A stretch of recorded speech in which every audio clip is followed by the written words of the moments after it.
ডিম খিচুড়ি রান্না হচ্ছে। লাবণ পাগল হয়ে গেছে। এই যে হলো চাউল, মিনিকেট চাউল, এই যে হচ্ছে ডাউল, এই যে হচ্ছে ডিম, এই যে হচ্ছে তেল, সয়াবিন তেল। মোটামুটি বাসার পরিবেশটা ভালোই, বাইরের ভিউটা আরো সুন্দর অনেক। দেখেন কি ভিউ, চরম একটা ওয়েদার।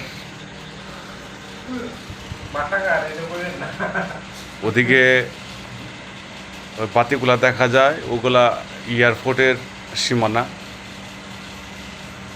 মোটামুটি ভালোই, 6 তলার উপরে। আমরা আছি এখন মিলনার তোয়েবের বাসায়।